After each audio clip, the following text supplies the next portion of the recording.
स्वामी प्रेमानंद जी महाराज के विचार और उद्देश्य हर किसी के जीवन को नई दिशा और प्रेरणा देने वाले होते हैं। उनके शब्दों में वह शक्ति है जो हमारे भीतर सकारात्मकता, शांति और आत्मिक विकास का संचार करती है। आज के इस वीडियो में स्वामी जी हमें 4 ऐसी अद्भुत बातें बताएंगे जिन्हें अपनाकर हम अपने जीवन को पूरी तरह बदल सकते हैं। यह संदेश सिर्फ प्रेरणा ही नहीं बल्कि जीवन में स्थायी बदलाव लाने का मार्गदर्शन भी करेगा। तो इस ज्ञानवर्धक संदेश को अंत तक अवश्य सुनें और इसे अपने जीवन में अवश्य अपनाएं। श्री प्रिया प्रीतम जी की अपार कृपा से मानव देह मिला, उसमें भी कृपा हुई। हमें श्रीधाम वृंदावन आने को मिला, वृंदावन धाम में कुछ क्षण बैठने को मिला, उसमें भी अपार कृपा। सत्संग मिला। सत्संग में यदि हम एकाग्रचित हो करके जो उपदेश होते हैं उनको अपने आचरणों में उतारें तो इसी जन्म में भगवत प्राप्ति हो जाए। भगवत प्राप्ति करना कठिन नहीं है, विषय चिंतन छोड़ना कठिन है, विषयों की आसक्ति छोड़ना कठिन है, शरीराभिमान से मुक्त होना कठिन। भगवत प्राप्ति तो सही पूछो तो है, कुछ प्राप्त नहीं करना है।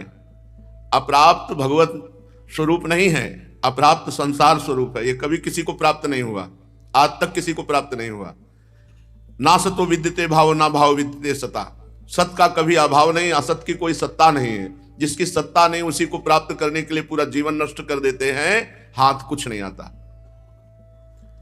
भगवान की हेतु की कृपा उसी के ऊपर बरस रही है जो कंजूस के धन की तरह अपने श्वासों को भगवान के स्मरण में लगा रहा है।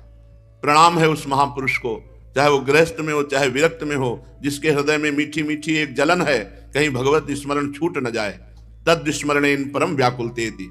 धन्य हो गया उसका जीवन। सातरति सातरति सा लोकांतार्यति। जो निरंतर भगवत स्मरण परायण है वो स्वयं तर जाता है, स्वयं तर जाता है और लोकों के लोक को तार सकता है। मम भक्ति युक्तो भुवनम पुनातु। पूरे लोक को पावन करने की सामर्थ्य भजनानंदी महापुरुष में होती है, चाहे वो गृहस्थ हो चाहे विरक्त हो। भजन नहीं तो फिर जीवन ढोंग है, पाखंड है जीवन। चाहे जो हो, चाहे विरक्त हो चाहे गृहस्थ हो, व्यर्थ जीवन। अगर भजन नहीं तो व्यर्थ जीवन। भगवत स्मरण हीन जीवन मृत जीवन। जिन हरि भगत हृदय नहीं आनी, जीवित सब समान ते प्राणी। मुर्दे के समान उसका जीवन है, व्यर्थ जीवन। मुर्दे में तो एक महानता होती कि वो पाप कर्म नहीं करता, लेकिन भगवत विमुख वाला उससे भी नीच है, क्योंकि उसके द्वारा पाप आचरण होते रहते हैं। इस जीवन की दुर्लभता भगवत स्मरण है। खास बात, सब शास्त्रों का सार। नष्टो मोहा स्मृति लब्धा तत्प्रसादान में अच्युता। हे गोविंद, हे अच्युत, आपका कृपा प्रसाद ये उदय हुआ कि मोह का नाश हो गया और आपकी स्मृति प्राप्त हो गई। स्मृति साधक को पूरा जोर लगाकर भगवत स्मृति में टिके रहने की वृत्ति बनानी है। कृपा भगवान की प्रयत्न हमारा। जो प्रयत्नहीन कायरता पूर्वक जीवन व्यतीत करते हैं वो अध्यात्म के लायक नहीं होते। अध्यात्म में शूरवीर चलता है, कायर नहीं चलते। जैसे रण क्षेत्र में योद्धा के घाव होता है तो उसको और जोश आता है और उस सामने शत्रु को पछाड़ने की कोशिश करता है, ऐसे ही वीर उपासक जैसे काम क्रोध लोग उस पर आक्रमण करते हैं और भगवान की तरफ आवेश में आकर भागता है, ना कि काम क्रोध से परास्त होकर भगवत विस्मरण कर बैठता है। ऐसा उपासक नहीं होता। अब जो धाम महिमा श्रीपाद प्रबोधानंद जी महाराज कह रहे हैं, इसमें थोड़ा सावधानी की बात है, क्योंकि महापुरुषों के वचन ना समझने के कारण ऐसा लगेगा क्या ये पापाचरण के लिए छूट दे रहे हैं क्या। बहुत सावधानी पूर्वक महापुरुषों के वचन सुने जाएं। पूज्यपाद श्री प्रबोधानंद जी महाराज श्री वृंदावन महिमामृत में कह रहे हैं, श्री वृंदारण्य वासे भवसि दृढ़तरा चेत्वमासे तदासे निश्चिंतो हम शयानः किमपि न गणये दुःखमस्मिन् सुखं वा संतापं नेति चेतः कथमपि न किमप्यस्ति सत्कर्म मात्रं नो वा पापान् निवृत्तिर् न च हरिचरणाम्भोज भक्तिश्छटेति। नीचे से इसका अर्थ, ऊपर जाकर संगति करता है। नो आ पापा निवृत्तिर न च हरि चरणाम भोज भक्ति छटेति। पापों से अभी हमारी विरति नहीं हुई, अर्थात वर्तमान में हमारे द्वारा गलत आचरण हो रहे हैं। हरि चरणाम भोज भक्ति छटेति, भगवान श्री कृष्ण चंद्रजू के चरणों की प्रेम लक्षणा भक्ति की तो छटा का लेस भी नहीं है मेरे में। ये सिद्ध महापुरुष हैं, ब्रह्मबोध संपन्न वाराणसी से और महाप्रेम में छके हुए वृंदावन से, दोनों ज्ञान की चरम सीमा और प्रेम की चरम सीमा। ये महिमा है श्रीधाम वृंदावन की। वर्तमान में पापाचरण करता है और भगवान की प्रेम लक्षणा भक्ति का लेस मात्र भी नहीं है। यदि ऐसा पुरुष भी श्री वृंदारण्य वासे भवसी दृढ़ तरा चेतमासे तदासे निश्चिंतो हम सयाना। बहुत बड़ी बात है। ऐसे वर्तमान में गलत आचरण करने वाला, जिसमें भक्ति का लेस मात्र भी नहीं है, यदि वो श्री धाम वृंदावन को अपना जीवन समर्पित कर देता है, श्री वृंदारण्य वासे भवसी दृढ़ तरा चेतमासे तदासे निश्चिंतो हम सयाना। निश्चिंत हो जाए, वो निश्चिंत होकर शयन करे, सोवे। केवल ये दृढ़ नियम ले लिया, आजीवन वृंदावन की सीमा के बाहर नहीं जाएंगे, अखंड वृंदावन वास करेंगे, वृंदावन की सीमा के बाहर नहीं जाएंगे, तो किमपि न गड़े दुःखमस्मिन् सुखम वा। उसके हृदय में वृंदावन वो प्रेम प्रकट करेगा वास मात्र से। वृंदाटव्या मभव्या विदधति न कथम वास मात्रांच नित्यम ज्ञात्वा सर्वत्र मोक्षाद अवधि न खलु सुखम क्वापि नैवास रम्य। जो केवल दृढ़ वृंदावन वास का नियम ले लेता है, तो वास मात्रंच नित्यम ज्ञात्वा सर्वत्र मोक्षा अवधि न खलु सुखम क्वापि नैवास तस्य। उसके हृदय में वो सुख जागृत करता है वृंदावन, जो मोक्ष में सुख नहीं है। इसीलिए श्रीपाद कह रहे हैं, वर्तमान में पापाचरण करने वाला, भक्ति का एक लेश मात्र भी जिसके हृदय में नहीं है, वो भी वृंदावन का अखंड वास स्वीकार कर ले, तो निश्चिंत हो हम सयानाव। अपने कल्याण के लिए तुम निश्चिंत हो जाओ, क्योंकि तुमने परम पावन महामहिम श्री वृंदावन धाम का वास स्वीकार कर लिया। उसमें ऐसी भागवती की स्थिति आएगी कि कोई भी दुख उसे परास्त नहीं कर सकता। ये हम आपको श्रीधाम वृंदावन की अनुभव गम्य महिमा कहते हैं कि कलह कलेश न व्यापय ईठा, ये ठौर विश्व ते न्यारी, नागरी दासी जन्म जितायो बलिहारी बलिहारी, हमारी सब ही बात सुधारी। चाहे जितना बड़ा रोगी और कष्ट से पीड़ित हो श्रीधाम वृंदावन में आ जाए और निष्ठा ले ले कि मैं मरूंगा तो यहीं, तो उसे कष्ट परास्त नहीं कर सकते। हम ये नहीं कहते कि उसको बिल्कुल पीड़ा नहीं होगी, पर कलह कलेश न व्यापय ईठा, ये ठौर विश्व ते न्यारी। सच्ची मानिए, इस शरीर की जो स्थिति है, अगर वो साधारण भगवत आश्रित ना हो, ये केवल धाम का प्रभाव, महारानी जी की कृपा की तुम्हारे सामने हम सत्संग का जो प्रभु प्रेरित कर रहे हैं वो वर्णन कर रहे हैं, अन्यथा सामर्थ्य नहीं। ये धाम की कृपा, ये मरे हुए से भी बुलवा रहे हैं। ये धाम की कृपा, पीड़ा, असमर्थता, नाना प्रकार की दुख वृत्तियां शरीर में, फिर भी वो भगवत चर्चा करा रहे। ये धाम की प्रभा। ना गणयति सुखम क्वापि दुखम, यहां दुख सुख की गणना ही नहीं है, ऐसा महाआनंद प्रदान कर देता है वृंदावन धाम। संतापम नेति चेता कथमपि, ये और बड़ी बात, अगर यहां आपने जीवन अर्पित कर दिया है और आपसे कोई बड़ा से बड़ा अपराध बन जाए तो आपको जला नहीं पाएगा, आपको तापित नहीं कर पाएगा। वो आपको थोड़ी देर में ही प्रायश्चित करवा देगा।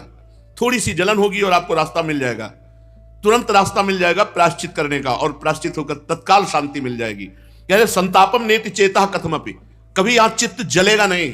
अगर जल रहा है तो आप आश्रित नहीं हो, दृढ़ आश्रय हो जाए तो जलेगा नहीं। आश्रय का मतलब समझते हो कैसा होता है? बिका हुआ पुरुष, बिके हुए की स्वतः कोई इच्छा नहीं होती, मालिक का हुक्म जैसा वैसा वो चलता है। बिक चुके हैं हम श्री लाडली जी को, श्री धाम वृंदावन को, अपने को बेच दिया है। जैसी रूप लाल हित हाथ बिकानी तो निधि पाई मन। बिके हुए पुरुष का मतलब खड़े रहो, खड़ा है। देखो इस समय दिन है, उसको रात दिखाई दे रही, लेकिन वो कहेगा हाँ दिन ही है। मालिक बोल रहे हैं दिन है तो दिन है। हमारी आंखें रात कह रही तो हमारी आंखें गलत है, लेकिन वो गलत नहीं बोलेंगे, दिन ही है। हृदय में हमारे कोई संकल्प नहीं, कोई विकल्प नहीं, केवल बिका हुआ। अरे कितना आनंद में जीवन। न गणयति सुखम दुखम, कौन गणना लौकिक सुख दुख की करे। जब परमानंद प्रभु की शरण में धाम में अपने जीवन को न्यौछावर कर दिया, अहंकार ही सुख दुख का भोक्ता होता है, जो मन से मिलकर के सुख दुख का अनुभव कराता है। और जब अहम ही समर्पित हो गया तो सुख दुख किसको। संतापम नेति चेता कथमपि, सच्ची मानिए बड़े से बड़ा अपराध यहाँ धूल धूसरित हो जाता है। धाम की रज लगी, हवा लगी, यहाँ के ऐसे ऐसे संतों के दर्शन हुए जिनको आप जानते भी नहीं कि संत हैं क्या, और प्रिया प्रीतम उनके साथ खेलते हैं। ऐसे महापुरुषों के शरीर से स्पर्श की हुई वायु जगत को पावन कर रही है। नहीं जैसा पापाचरण हो रहा है, जैसा शास्त्र विरुद्ध आचरण हो रहा है, बहुत प्रकृति विध्वंसक बन जाए, पर आज जो अभी थोड़ी सौम्यता है प्रकृति में, वो इन भजनानंदी महापुरुषों को लेकर है, जो जगत को तारने वाले प्रभु को सदैव हृदय में लिए हुए, उनके स्मरण में डूबे हुए, अशुभ प्रवाह करते हुए दिन रात व्यतीत करते हैं। वो एक भी महापुरुष हो तो ब्रह्मांड के ब्रह्मांड को पावन कर सकता है। श्रीपाद प्रबोधानंद जी कह रहे हैं, किंचन मात्र कोई सत्कर्म भी ना हो तो भी उसे भगवत प्राप्ति हो जाएगी, जो श्रीधाम वृंदावन का दृढ़ता पूर्वक वास स्वीकार कर लिया। वृंदा तभी का ऐसा प्रभाव है कि जैसे मलिन बालक को माता अपने गोद में ले लेती है, उसके मलिनता को नहीं देखती, ऐसे वृंदावन का प्रभाव। वृंदावन ही प्रभाव सुनो अपनो ही गुण देत, जैसे बालक मलिन को मातु गोद भर लेत। ये वृंदावन, वृंदाटवी माँ है। हम जैसे अपवित्र अबोध बालकों को अपनी गोद में लेकर श्रृंगारित करके, सद्गुण संपन्न करके प्रिया प्रीतम की सेवा में पहुंचा देते। जैसे माँ श्रृंगारित करके पिता की गोद में बैठा देते, ऐसे वृंदाटवी उसे भागवतिक दैवी संपदा से युक्त करके भगवान की सेवा में, भगवान की लीला में पहुंचा देती। धन्य है वो जो वृंदावन का अखंड वास स्वीकार किए हैं। श्री वृंदारण्य मन्ने तव रजसी लुठच्छादि देहम च धन्यम, नान्यत्राढ्यम चतुर्भिः श्रुति मुख रख मृगई श्री भुजैर्वावृणाय। बहुत बड़ी बात कह रहे हैं वृंदावन धाम में यदि मुझे रज में रहने को मिले, रज लूटने को मिले, रज लगाने को मिले, तो मैं बाहर ब्रह्मा का जो चतुर्मुख स्वरूप परमेष्ठी पद, वो भी मैं नहीं चाहता।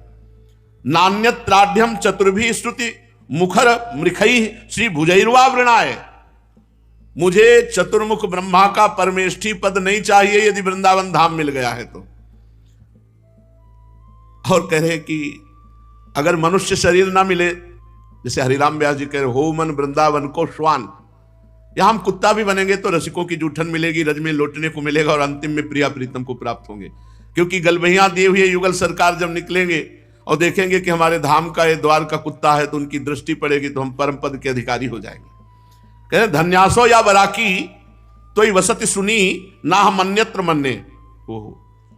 मैं बाहर चतुर्मुख ब्रह्मा होकर रहना नहीं चाहता, परमेष्ठी पद नहीं चाहता, वृंदावन की रज में लौटूंगा, वृंदावन वासी कहलाऊंगा। और श्रीपाद ने पीछे कहा है कि मुझे नाली का कीड़ा बना देना धाम का, लेकिन बाहर का चतुर्मुख ब्रह्मा मत बनाना।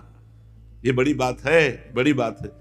तिर्यक योनि में जाने की बात कह रहे हैं, लेकिन बाहर ब्रह्मा का पद, परमेष्ठी पद नहीं। जैसे परम ज्ञानी बृहस्पति शिष्य उद्धव जी महाराज गोपियों की चरण रज में लौटने के बाद यही आशा की कि मुझे वृंदावन की कोई गुलमलता औषधि बना दी जाए, मैं धन्याति धन्य हो जाऊंगा। मनुष्य रूप में वृंदावन रहना ये तो असीम कृपा। अगर मैं मनुष्य रूप से वृंदावन उद्धव रूप में न रह पाऊं तो मुझे यहाँ की कोई घास लता तृण औषधि गुल्म बना दिया जाए। श्रीपाद कह रहे हैं धन्यासौ यावरा की, मैं धन्य हो जाऊंगा यदि यहाँ का पशु पक्षी बना दिया जाए। इन पशु पक्षियों की शरण में आचार्य महापुरुष नमस्कार करते हैं, शरणागति की मांग करते हैं। हरिराम व्यास जी कह रहे हैं जितने खगमृग पशु पंछी इस वृंदावन धाम के मैं सबसे विनय करता हूं, खगमृग पशु पंछी या बन के चरण शरण रख लीजिए, मुझे अपनी शरण में रख लीजिए। हरिवंश महाप्रभु कहते हैं हे राधा या रतिगृह शुका, हे मृगा, हे मयूरा, भूयो भूया प्रणति भिरम प्रार्थये वो अनुकंपाम। मैं बार बार प्रार्थना करता हूं, बार बार आपकी अनुकंपा की चाह करता हूं, प्रणाम करता हूं कि आप हम पर कृपा करें, क्योंकि वृंदावन के खगमृग पशु पंछी कृपा कर देंगे तो प्यारे जो की चरणारविंद की नित्य सेवा मिल जाएगी। तो तुम्हारे मध्य में मुझे वास करने को मिले, चाहे क्षुद्र पशु पक्षियों का शरीर क्यों न मिले। रसखान जी महाराज बड़े भारी महापुरुष हुए जो भगवान की भक्ति में डूबे रहते। वो कह रहे थे पाहन बनाओ तो गिरिराज जी का बनाओ, पशु बनाओ तो ब्रज का पशु बनाओ, पक्षी बनाओ तो ब्रज की लताओं में बैठकर चहक चहक करके राधा राधा बोलूं, बस मानुष हो तो वही रसखान बसो ब्रज गोपे, पूरा पद है तो उसमें वर्णन किया है। बड़े बड़े महापुरुषों ने मांग की है कि मुझे वृंदावन का कुछ भी बना दो। क्यों? क्योंकि यहाँ की रज उड़ के लगेगी, जब गलभेयां दिए हुए प्रिया प्रीतम निकलेंगे, दृष्टि पड़ेगी तो हमें भगवत प्राप्ति हो जाएगी, हमारे जन्म मरण का चक्र नष्ट हो जाएगा। लक्ष्मी हस्तावलंब प्रणय वरवधुप्य धूतात्म तत्वाम, बड़ी बात कह रहे हाथ में लक्ष्मी आ जाए, पूरा ऐश्वर्य आ जाए, सब सुख संपत्ति मिल जाए, पर मुझे वृंदावन से बाहर कर दिया जाए तो मुझे नहीं चाहिए। मुझे वृंदावन में चाहिए। क्या? कुत्ता कुतिया पशु पक्षी जो चाहो बना दो नाथ, लेकिन धाम से बाहर न करो। श्री भट्ट देवाचार्य जी कहते हैं, रे मन वृंदा विपिन निहार। देखो वृंदावन की शोभा को, देखो प्रिया प्रीतम को, बाहर मत दृष्टि ले जाओ। विपिन राज सीमा के बाहर, हरि हूं को न निहार। कैसी बात करें भगवत साक्षात्कार करने की। अगर हरि भी बाहर खड़े हो तो आंख मत डालना, सीमा के अंतर्गत देखना। रे मन वृंदा विपिन निहार, यद्यपि मिले कोटि चिंतामणि, तऊ न हाथ पसार। जय श्री भट्ट धूलि धूसर तन, यह आशा उर्धार। धूलि धूसर तन, ये वृंदावन की रज में हमारा शरीर ऐसे लौटता हुआ, राधा राधा पुकारता हुआ शरीर छोड़े, बस काम बन गया। हमें वृंदावन के बाहर दृष्टि नहीं डालनी। वृंदावन में विराजमान प्रिया प्रीतम की चरण रज में तड़प तड़प के राधा राधा बोलते हुए शरीर छोड़ना है। महापुरुषों ने दिव्यता देखी वृंदावन की, तभी कह रहे कि यहां हाथ में श्रेष्ठ लक्ष्मी आ जाए, वैभव, कि चलो भाई बाहर हम इतना वैभव देते हैं, इतना नहीं। निष्ठावान पुरुष प्राण त्याग सकता है, निष्ठा नहीं। ये धाम निष्ठा है, प्राण त्याग। यद्यपि मिले कोटि चिंतामणि, तऊ न हाथ पसार। चाहे जितना बोले, फिर बिना पैसे के वृंदावन वास बड़ा कठिन है। नहीं, बिना निष्ठा के वृंदावन वास कठिन है। पैसा तो मारा घूमता है, आपकी निष्ठा नहीं है। आपने जैसा सोच लिया वैसे ही आपको जीना पड़ेगा। जैसा जीना वैसा सोचिए, जैसा सोचोगे वैसे जीना पड़ेगा। आपने सोच लिया कि बिना बाहर जाए मेहनत करके लाए काम नहीं चलेगा। आपने सोच लिया मैंने जीवन प्रभु को दे दिया, चाहे भूखे रखो चाहे खूब छकाए रखो, ये आपका विषय। जोई जोई प्यारो करे सोई मोई भावे। फिर देख लो जीवन कैसा चलता है। श्रीधाम वृंदावन का अखंडवास, प्रिया प्रीतम का चिंतन और जीवन की निष्ठा को इसमें परिणित कर दो। अंग अंग हमारे काट दिए जाए तो भी धाम से बाहर नहीं जाएंगे। बिल्कुल ये निष्ठा पक्की रख लो। कैसे हो ये प्रश्न नहीं है, किनके हो ये प्रश्न है। किनके हो? जगत के हो, शरीर के हो, शरीर संबंधियों के हो, या प्रिया प्रीतम के नाम रूप लीला धाम के हो। बस तभी का वर्तमान में पाप करने वाला भी, जिसमें भक्ति का लेस नहीं है, सत्कर्म का लेस नहीं है, उसने अखंड वृंदावन वास स्वीकार कर लिया तो निश्चिंतो हम शयाना, निश्चिंत होकर शयन करो, तुम्हें निश्चित भगवत प्राप्ति हो जाएगी। ये हुई धाम निष्ठा की बात। पूज्यपाद श्री उड़िया बाबा जी महाराज ब्रह्मबोध संपन्न महापुरुष, एक एक शब्द उनके अमृत हैं। ध्यान पूर्वक सुनिए। बाबा भगवत प्राप्ति के लिए सहज में कोई उपाय बता दीजिए। भगवत प्राप्ति के लिए सहज में कोई उपाय बता दीजिए। भाई मैं 4 बातें बताता हूं, इनसे निश्चित भगवत प्राप्ति हो जाएगी। पहली, निरंतर भगवान का नाम स्मरण करने का अभ्यास, ये सबसे पहली बात है। और ये पहली की पूर्ति होती है सबसे पहली भक्ति की। प्रथम भगति संतन करी संगा, क्योंकि भजन न होई संग बिनु, भजन बिना नहीं प्रेम। छिनहु भजन न छाड़िए धरिए या ध्रुव नेम। बिना भगवत प्रेमी महात्माओं के संग के भजन हो ही नहीं सकता, और भजन के बिना प्रेम नहीं जागृत होता, और प्रेम के बिना भगवान का हमारे हृदय में प्रादुर्भाव नहीं होता। वो हैं, गुप्त हैं, उनको प्रकट करना है। वो ऐसे हैं जैसे दूध में घी है, वो ऐसे हैं जैसे मेहंदी में लालिमा है, पर प्रक्रिया है। दूध में पूड़ी नहीं पका सकते, उसी में घी है, पर प्रक्रिया से देखो तो बाद में घी निकल आएगा।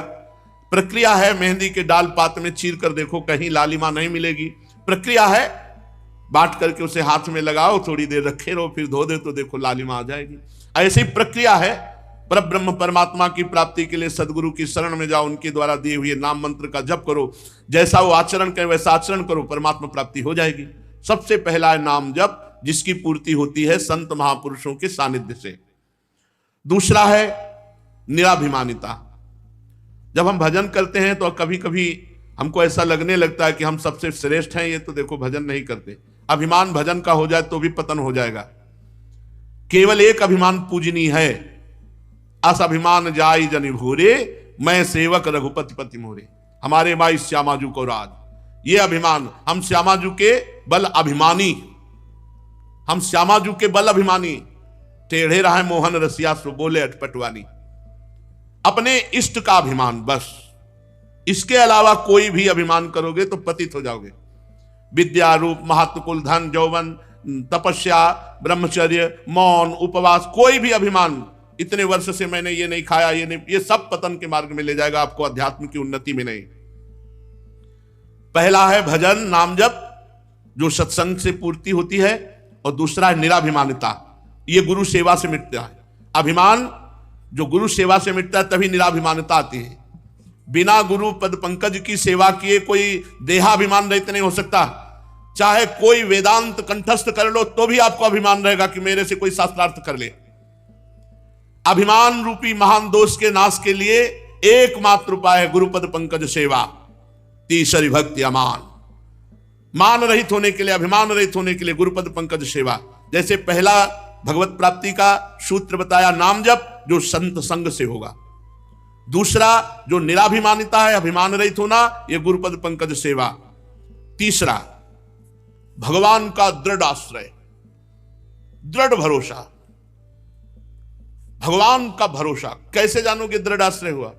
कोई विपत्ति आई तुरंत मन भगवान में गया, या कोई सुख आया तुरंत पहले मन भगवान में गया। देख लो, ये बहुत बड़े बड़ों में नहीं होता। द्रौपदी जी का मन पहले भगवान में नहीं गया, पतियों में गया, सभा में गया, अपनी भुजाओं दांतों का, फिर भगवान में गया। बड़े बड़ों का मन पहले भगवान में नहीं जाता, छोटों का चला जाता है। तृणादपि शुनिचेन, जो अपने को सबसे छोटा समझते हैं उनका सीधा संबंध भगवान से होता है। भरोसो दृढ़ इन चरणन केरो, दृढ़ भरोसा आचार्य गुरु इष्ट के चरणारविंद का।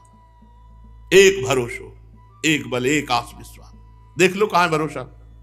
फोन नंबर पे भरोसा है किसी धनी मानी रिश्ते पदाधिकारी किसकी, या श्री भगवान का? या आप अपने अंदर खुद तौल के देखो। हम सारे संबंध, सारे रिश्तों को प्रभु के चरणों में समर्पित करके तब भरोसा भगवान का प्राप्त कर पाते हैं। ऐसे नहीं, ऐसे बातों से नहीं होता। मन भगवान का भरोसा नहीं करेगा, इंसान का कर लेगा, बंदूक का कर लेगा, जन बल है, धन बल है, बुद्धि बल है, पद बल, ये सब भरोसा कर लेगा। श्री भगवान का भरोसा, सीधे श्री भगवान। वो तो कोई अमानी भक्त जो भगवान के चरणों में दैन्य होकर भगवान की आस भरोसे में केवल जीता, उसी का जाएगा, अन्यथा नहीं। किस बात का अभिमान? तुम हो क्या? तुम्हारे पास है क्या? कौन तुम्हारा सहयोग करेगा? दूर वाले का चिंतन कर रहे हो जो तुम में, तुम्हारे नजदीक अनंत सामर्थ्य लिए तुम्हारा अविज्ञात सखा है, उसकी तरफ तो दृष्टि नहीं गई तुम्हारी। भगवत प्राप्ति के लिए तीसरा सूत्र दृढ़ भरोसा अपने भगवान का। चौथी बात सहनशीलता, सब कुछ सहना है, सब कुछ सहना है। काम, क्रोध, लोभ, मोह, मद, मत्सर, मान, अपमान, निंदा, स्तुति, सब कुछ सहना है। 4 से पक्की भगवत प्राप्ति हो जाएगी, सिद्ध महापुरुष के वचन है। पहला निरंतर भगवान का नाम जप, जो संत संग से पूर्ण होता है। दूसरा निराभिमानता, जो गुरु चरणारविंद की सेवा से पूर्ण होती है। तीसरा भगवत आश्रय, भगवत बल, जब खूब लीला कथा सुनते हैं भक्तों की, भगवान की, तो भरोसा भगवान में दृढ़ होने लगता है। चौथा सब कुछ सहन करो, सहत सहत बाढ़े भगत गृह तन गुरु हितगार। सहनशील, आशय उदार, धीरज सहित विवेकी, विवेकवान, धैर्यवान, सहनशील ही अध्यात्म मार्ग में अग्रसर होता है। जो दान पुण्य परोपकार सामने भगवान को देखकर करता है तो उसे भगवत प्राप्ति होती है, और सामने व्यक्ति गरीब ऐसा देख के देता है तो उसे पुण्य होता है, भगवत प्राप्ति नहीं। और पुण्य अपराध से क्षीण भी हो जाता है, पुण्य भोग से भी क्षीण हो जाता है। जहां भोग भोगे पुण्य क्षीण हुए, खत्म, उसका कोई महत्व नहीं। वही पुण्य भगवत प्राप्ति करा सकता है जिसको जो सामान दो पहले उसमें भगवत भाव करो। पूज्य पादुड़िया बाबा। और दूसरी बात, देते समय ऐसा मत सोचो मैं दाता हूं, नहीं, देनहार कोई और है, देते रहते दिन रैन, वो रात दिन सबको देता है। तो दियम वस्तु गोविंदम तुभ्यमेव समर्पये, आपकी दी हुई वस्तु आपको समर्पित करता हूं, इससे भगवत प्राप्ति हो जाएगी। दुख का हेतु देह में अहंकार, स्त्री पुत्र एवं धन आदि में, घर आदि में ममता। अहमता स्थूल सूक्ष्म कारण तीनों देहों में होती है। इसी अहमता को लेकर के जीव भटक रहा है। यदि इस अहमता को मिटा दे तो भगवत प्राप्ति या तत्वबोध हो जाए। किसी से कभी कुछ लेने की इच्छा न रखना, कभी किसी की निंदा बुराई न करना, और संसारी मनुष्यों से राग न करना। और जो साधन 4 ऊपर बताए गए किया जाए तो बहुत जल्दी स्थूल सूक्ष्म कारण तीनों शरीरों से राग नष्ट हो जाएगा, अहंकार नष्ट हो जाएगा। दोस्तों, आपने स्वामी प्रेमानंद जी महाराज के इस अद्भुत संदेश को सुना। ये 4 बातें हमारे जीवन में सकारात्मक बदलाव लाने के लिए अमूल्य साधन है। यदि हम इन्हें अपनाते हैं तो न केवल हमारा वर्तमान सुधरेगा बल्कि हमारा भविष्य भी उज्जवल होगा। यदि यह संदेश आपको प्रेरणा देता है तो इसे अपने परिवार और दोस्तों के साथ ज़रूर साझा करें। चैनल को सब्सक्राइब करें और ऐसे ही ज्ञानवर्धक वीडियो के लिए जुड़े रहें। जय राधे राधे, जय श्री कृष्ण।